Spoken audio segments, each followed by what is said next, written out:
भोपाल एक छोटे से गांव में रहता था। यह गांव बहुत ही सुंदर और शांत था, जहां हर कोई एक दूसरे को जानता था। गांव के लोग मेहनती और मिलनसार थे। भोपाल का परिवार भी यहां कई पीढ़ियों से रह रहा था। यह गांव घने जंगल के पास था। जंगल इतना घना था कि सूरज की किरणें भी मुश्किल से नीचे पहुंच पाती थीं। गांव के लोग जंगल से डरते थे, लेकिन भोपाल के लिए यह जंगल एक रहस्य था। भोपाल बहुत ही जिज्ञासु था। उसे हर नई चीज के बारे में जानने की इच्छा रहती थी। वह हमेशा अपने माता पिता और दादा दादी से कहानियां सुनता था, खासकर जंगल की कहानियां। उसे नई नई बातें जानने की इच्छा रहती थी। वह अक्सर गांव के बुजुर्गों से जंगल के बारे में पूछता था। वे उसे बताते थे कि जंगल में कई रहस्यमयी जीव और जड़ी बूटियां हैं।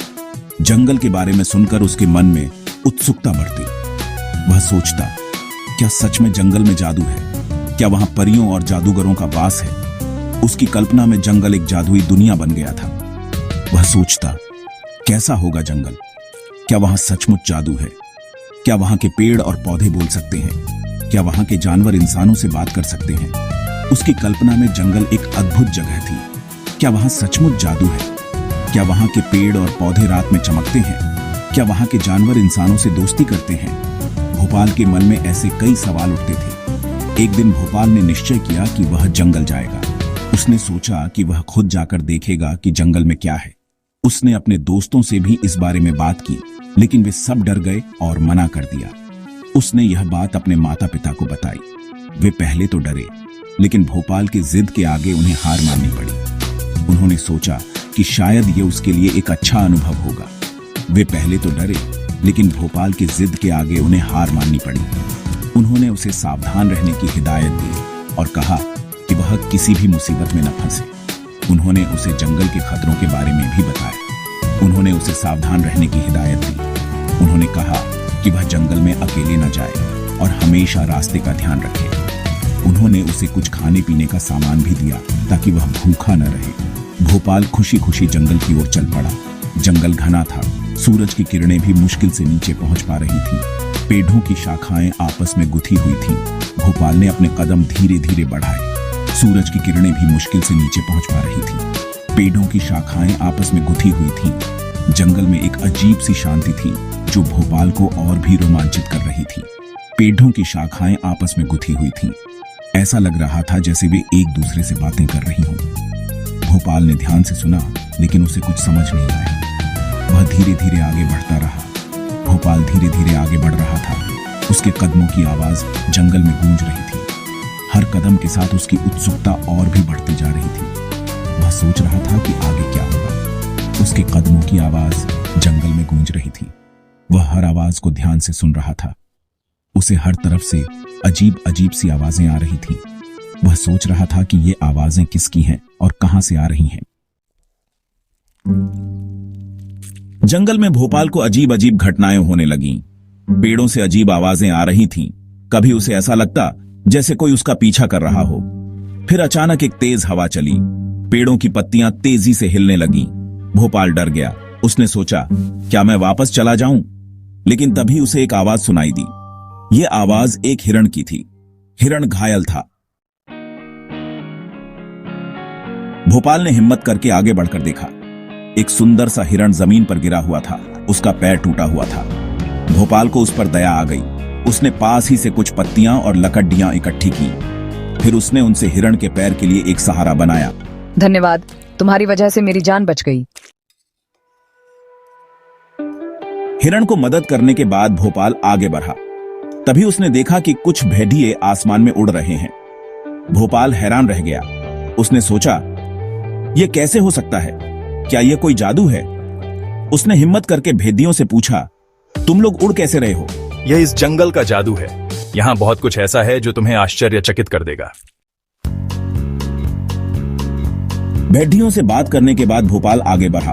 उसे एक पेड़ पर एक उल्लू बैठा दिखाई दिया। नमस्ते युवक, अगर तुम इस जंगल के रहस्य को जानना चाहते हो तो मेरी पहेली का जवाब दो। भोपाल तैयार हो गया।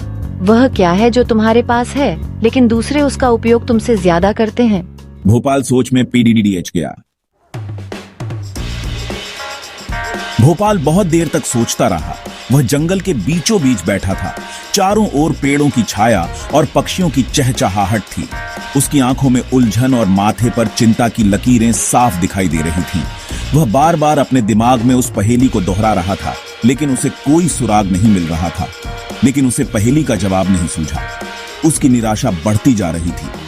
उसने सोचा कि शायद वह कभी इस पहेली का हल नहीं ढूंढ पाएगा। उसकी आंखों में निराशा के आंसू थे, लेकिन उसने हार नहीं मानी। आखिरकार उसने उल्लू से कहा, उल्लू महाराज, मैं बहुत कोशिश कर चुका हूं, लेकिन मुझे इस पहेली का जवाब नहीं मिल रहा। क्या आप मेरी मदद कर सकते हैं?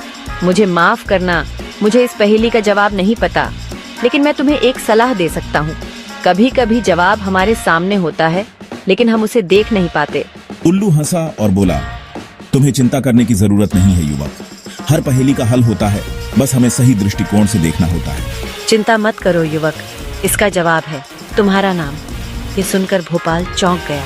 इसका जवाब है तुम्हारा नाम। भोपाल ने उलझन में पूछा, मेरा नाम, इसका क्या मतलब है? भोपाल हैरान रह गया। उसे समझ नहीं आया कि उल्लू का क्या मतलब है। उल्लू ने समझाया, तुम्हारा नाम तुम्हारी पहचान है। ये तुम्हारे पास है, लेकिन दूसरे लोग इसका उपयोग तुमसे ज्यादा करते हैं। उल्लू ने कहा, तुम्हारा नाम तुम्हारी पहचान है, ये तुम्हारे पास है, लेकिन दूसरे लोग इसका उपयोग तुमसे ज्यादा करते हैं। वे तुम्हें तुम्हारे नाम से बुलाते हैं। तुम्हारा नाम तुम्हारी पहचान है, यह तुम्हारे पास है, लेकिन दूसरे लोग इसका उपयोग तुमसे ज्यादा करते हैं। वे तुम्हें तुम्हारे नाम से बुलाते हैं। यह सुनकर भोपाल को समझ में आया कि पहेली का जवाब कितना सरल था, लेकिन उसे समझने में कितना समय लगा। यह तुम्हारे पास है, लेकिन दूसरे लोग इसका उपयोग तुमसे ज्यादा करते हैं। वे तुम्हें तुम्हारे नाम से बुलाते हैं। भोपाल ने उल्लू का धन्यवाद किया और अपने घर की ओर चल पड़ा। उसके चेहरे पर एक संतोषजनक मुस्कान थी। वे तुम्हें तुम्हारे नाम से बुलाते हैं। भोपाल ने महसूस किया कि जीवन की कई पहेलियां सरल होती हैं, बस हमें उन्हें सही दृष्टिकोण से देखना होता है। और इस तरह उसने एक महत्वपूर्ण सबक सीखा। पहेली का जवाब सुनकर भोपाल को बहुत कुछ समझ आया। उल्लू ने उसे बताया कि इस जंगल में एक जादुई पत्थर है। यह पत्थर बहुत शक्तिशाली है। इसे पाने के लिए भोपाल को अपनी बुद्धिमत्ता और साहस का परिचय देना होगा। भोपाल ने ठान लिया कि वह इस पत्थर को ढूंढ कर रहेगा। उसने जंगल के हर कोने को खंगाल डाला। आखिरकार उसे एक गुफा में वह पत्थर मिला। पत्थर बहुत सुंदर था। उसमें से एक अजीब सी रोशनी निकल रही थी। जादुई पत्थर मिलते ही भोपाल को अपने गांव की याद आई। वह जंगल में अकेला बैठा था जब उसे यह अद्भुत पत्थर मिला। पत्थर की चमक ने उसे तुरंत आकर्षित किया और उसने महसूस किया कि यह कोई साधारण पत्थर नहीं है। उसे लगा कि इस पत्थर से वह अपने गांव वालों की रक्षा कर सकता है। भोपाल ने पत्थर को ध्यान से देखा और उसमें छिपी शक्ति को समझने की कोशिश की। उसे यकीन हो गया कि यह पत्थर उसके गांव के लिए बहुत महत्वपूर्ण है। वह पत्थर लेकर अपने गांव वापस लौट आया। रास्ते भर वह सोचता रहा कि कैसे इस पत्थर का उपयोग गांव की भलाई के लिए किया जा सकता है। उसके मन में कई विचार आए, लेकिन सबसे महत्वपूर्ण था गांव की सुरक्षा। सभी गांव वाले उसे देखकर बहुत खुश हुए। उन्होंने भोपाल का स्वागत किया और उसकी कहानी सुनने के लिए उत्सुक हो गए। गांव के लोग हमेशा से भोपाल पर विश्वास करते थे और जानते थे कि वह हमेशा उनके भले के लिए सोचता है। भोपाल ने उन्हें बताया कि यह पत्थर जादुई है। उसने विस्तार से समझाया कि कैसे इस पत्थर की शक्ति गांव की रक्षा कर सकती है। गांव वाले उसकी बातों को ध्यान से सुन रहे थे और पत्थर की चमक से प्रभावित हो रहे थे। यह उनके गांव की रक्षा करेगा। गांव वाले इस बात से बहुत खुश हुए और उन्होंने भोपाल का धन्यवाद किया। उन्हें यकीन हो गया कि अब उनका गांव सुरक्षित रहेगा। गांव वालों ने मिलकर उस पत्थर को गांव के बीचों बीच स्थापित कर दिया। उन्होंने मिलकर एक विशेष स्थान चुना जहां पत्थर को रखा जा सके। सभी ने मिलकर पत्थर को वहां स्थापित किया और उसकी पूजा की। यह पत्थर हमारे गांव की रक्षा करेगा। यह सुनकर सभी गांव वाले बहुत खुश हुए। उन्होंने मिलकर यह निर्णय लिया कि इस पत्थर की सुरक्षा के लिए विशेष प्रबंध किए जाएंगे। हम सबको मिलकर इसे सुरक्षित रखना होगा। गांव वालों ने मिलकर यह तय किया कि हर दिन कोई न कोई इस पत्थर की देखभाल करेगा। उन्होंने मिलकर एक योजना बनाई ताकि पत्थर की सुरक्षा सुनिश्चित की जा सके। इस तरह गांव वाले एकजुट होकर अपने गांव की सुरक्षा के लिए तैयार हो गए। जादुई पत्थर मिलने की खुशी में पूरे गांव में उत्सव मनाया गया। लोग नाच रहे थे, गा रहे थे और खुशियां मना रहे थे। भोपाल उस दिन बहुत खुश था। उसने न सिर्फ जंगल के रहस्य को जाना, बल्कि अपने गांव वालों की रक्षा के लिए एक जादुई पत्थर भी लाया था। उस दिन से भोपाल पूरे गांव का हीरो बन गया। सभी उसका सम्मान करते थे।